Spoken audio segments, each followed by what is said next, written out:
Hey everyone, welcome to RetroBreak. Today we're checking out 10 games for the original Game Boy that pushed the system to its limits. Let's get started with the first 3 here, and these are 3 really interesting racing games that each took a slightly different approach to actually creating a full-featured 3D racing experience for the system. There were quite a few racing games for the Game Boy, but most of them were that Sega Superscaler style where you basically just move in a fixed position and the track moves around you. But these 3 games actually went full 3D, and each of them approached it in a slightly different way.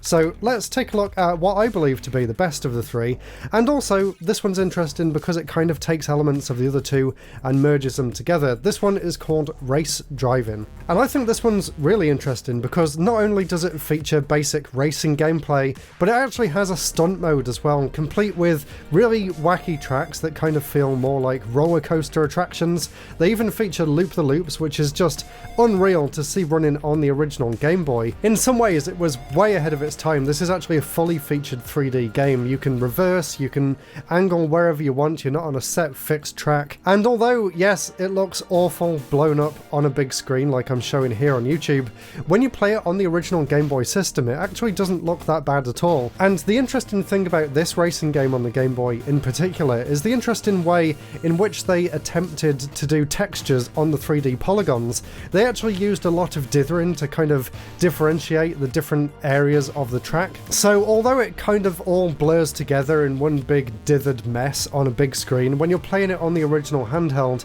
it is actually surprisingly playable, and I was very pleasantly surprised. And like I said, the game itself is actually quite fun as well. There's a few different game modes. You've got the race mode, you've got the stunt mode, and you actually have a second stunt mode as well with even crazier tracks. And the controls are actually surprisingly good as well. It actually feels very responsive.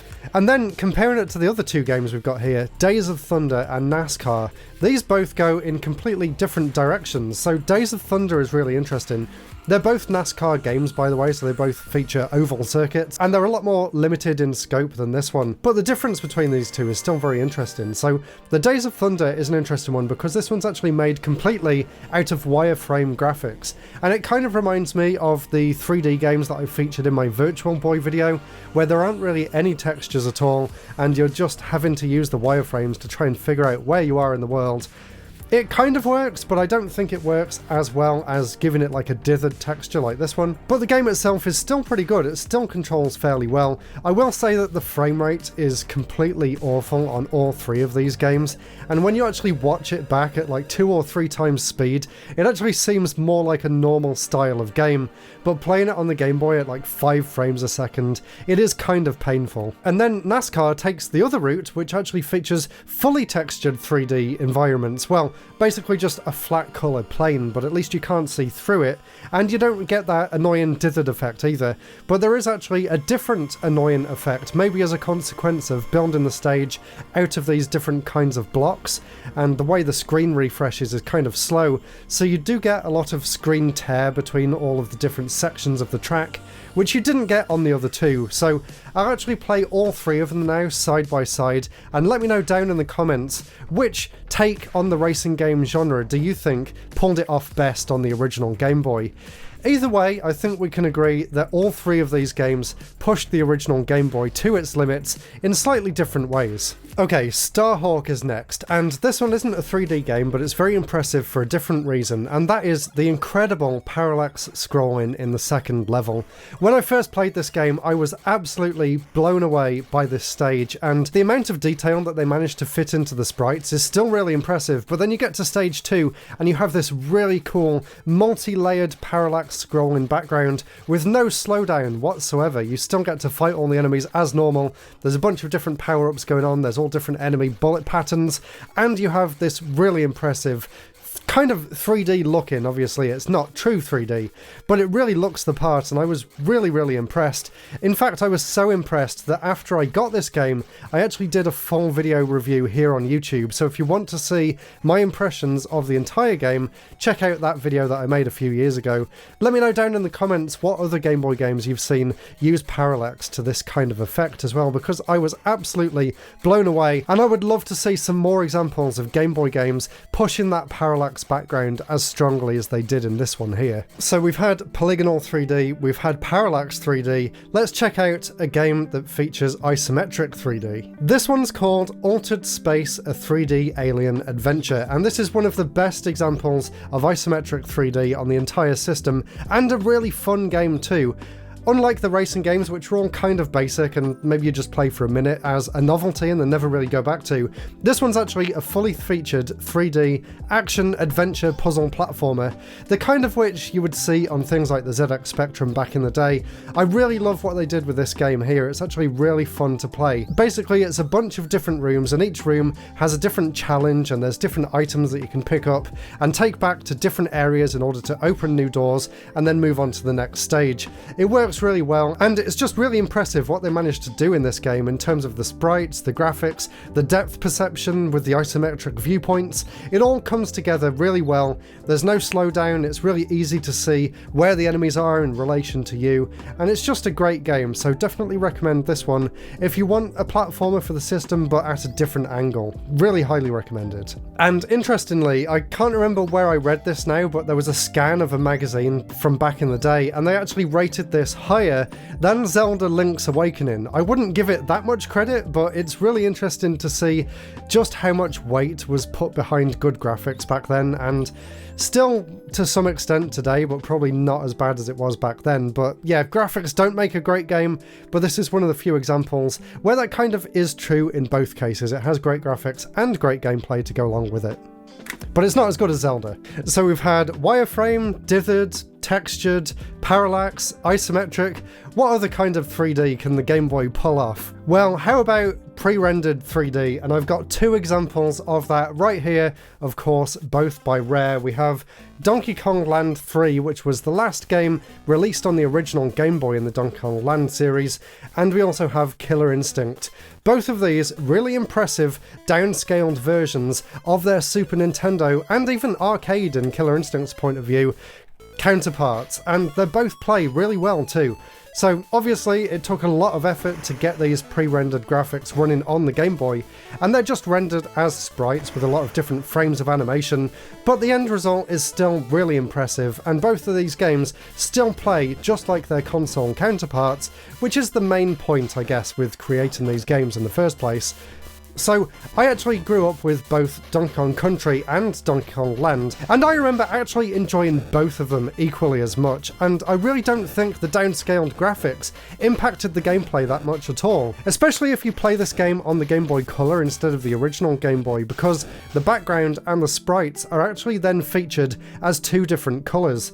And the same applies for Killer Instinct as well. It really does help to differentiate some of the slightly muddy pre-rendered graphics with the backgrounds, which are also incredibly detailed on these games. So yeah, play them on the Game Boy Color if you can, but if you've only got an original Game Boy, or if you want to just experience them the way they were originally intended to be played, I really don't think they are as difficult to pass as some people may say they are. So yeah, really impressed by both of these. I think Rare did a fantastic job of downscaling them onto the original Game Boy. So definitely check out all of the Donkey Kong Land series and also Killer Instinct if you want to see what some 16-bit ports onto an 8-bit system can look like. It's very impressive stuff. Now this next one's an interesting one. This is Pinocchio by Disney Interactive, and you probably know them for their SNES and Mega Drive games, which look incredible, and they feature almost like cell quality animations. Well, I was really impressed the first time I played this game and I saw that exact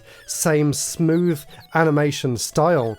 And the really interesting thing about this Game Boy game, and maybe this is just me coming up with some concept that isn't entirely true, so let me know down in the comments below whether this is or not, but as far as I know, and take this with a big grain of salt, but the original console versions of the games were made using cell animation that was then scanned into a computer and turned into sprite work, or kind of downscaled into sprite work. And then what they did for this Game Boy version is actually take those same sprites and scale them down even further to fit onto the Game Boy. So in some ways, you're actually looking at a Game Boy rendition of original hand-drawn cell animations, and I think the end result is actually really impressive. It is certainly a lot smoother than a lot of Game Boy games of that era, and it's just really cool to see that amount of attention to detail put into such small sprites on the Game Boy. Let's take a look at another isometric game next. This is Marble Madness, and I think this is a brilliant port.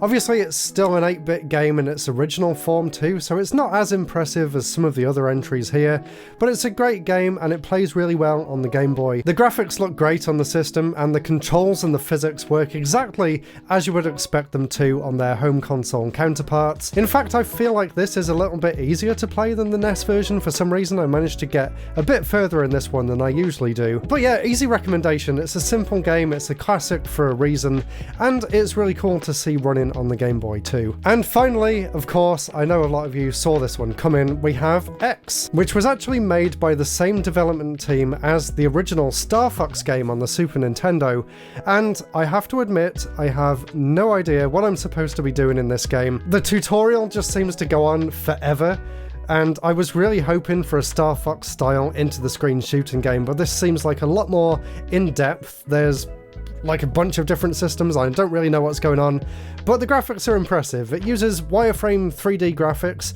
kind of like that racing game we saw earlier, but a little bit smoother, and from what I can tell, it's very competently programmed, but honestly, I have no idea what I'm supposed to do in this. I think there's an English fan translation out there online these days, so maybe I'll go and actually revisit it in English and actually get past the tutorial for once, because I've tried several times and I have no idea what I'm supposed to be doing. I just keep getting shouted at by this Andros-style floating head. So let me know in the comments if you've ever played X before, or if, like me, you're only morbidly curious because it was made by the developers of Star Fox. And there we go, that was 10 games for the original Game Boy that pushed the system to its limits. Of course, there's probably a lot more out there, but these are just some of the ones that I happen to own. Let me know down in the comments which ones you think I missed, and I'll definitely do a follow-up in the future, as well as one specifically for the Game Boy Color as well. Thank you so much for watching. If you want more Game Boy videos, then click the playlist up here and check out some hidden gems for the system. That's all for now though. Subscribe if you enjoyed this, and I'll see you all again very soon. Goodbye.